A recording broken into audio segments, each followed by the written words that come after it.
Pagkatapos ng mga nakarang laro ng ating Gilas Pilipinas ay tila marami na naman ang duda sa kakayanan ng ating pambansang koponan. May mga nagsasabing palawakin ng pool or magdagdag o replace ng mga bagong players.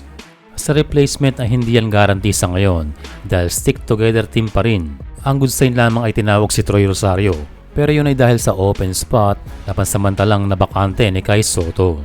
Isa sa pinakamalimit natin nababasa ay kulang daw tayo sa shooters. Well, yung shooting sa aking pananaw ay solusyon lalo na kung undersize ang lineup or kulang sa bigs. And kita naman sa ginawa ni Jordan Clarkson noong World Cup na ang 3-point shot ay ang nagpanalo sa ating kontra sa China.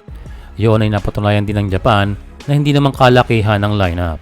Mas effective na outside game, mapupunan ang kulang sa ilalim. And for Gilas, bukod sa ginawa ni GC ay napatunayan din na importante ang outside game katulad ng huli na tayo ay nakipagsabayan sa New Zealand All Blacks hanggang sa tuloy nakipagsagutan tayo and we got the win.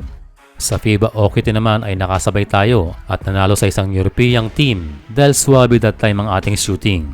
Sa game against Serbia, tayo rin ay sumabay sa area na yan sa pangunguna ni Jordan Heading. Heading shot 4 out of 5 beyond the arc or whooping 80% from that area. Kaya hindi na tayo magtataka na lumalabas din ang pangalan ni Jordan Heading sa mga players na dapat daw ibalik sa ating lineup. Pati ilang sports journalist ay sinasabi yan. Although may mga balita noon na nagsasabi na nakausap na ni Jordan ang Gilas at kung sakaling matuloy na to ay isang worthy move para sa ating national team. Sabi ni Coach Tim Con ay kailangan niya ng two-way player. Ibig sabihin may depensa at ofensa. Well, magandang punto yan. Pero we need a role player, katulad ng isang shooter. And for Heading ay underrated ang athleticism nito. Hindi niya masyadong nilalabas yan dahil nakafocus siya sa kanyang trabaho na tumira sa labas. Para naman sa mga fans, well, hindi naman natin masisisi ang karamihan dahil nakita nila ang difference noon at ngayon. Well, sa aking palagay ay merong two reasons. Unang malaking pagbabago ang walang Kai Soto. Pangalawa ay kulang tayo talaga sa preparation.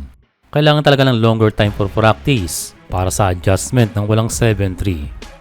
So we need to prepare better.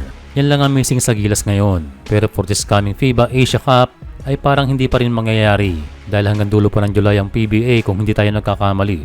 Habang ang ibang liga ay nagbabakasyon na at may schedule na ng mga tune-up games na maghahanda sa kanila sa FIBA Asia Cup. Kaya hopefully ay magawa ng paraan dahil kahit anong galing ng ating mga players. Kung hindi naman well prepared ay baliwala rin ng lahat dahil mas handa ang ibang bansa. Pero syempre kahit anong mangyari ay suporta tayo sa ating pambansang koponan. Kaya ating abangan ang unang tournament.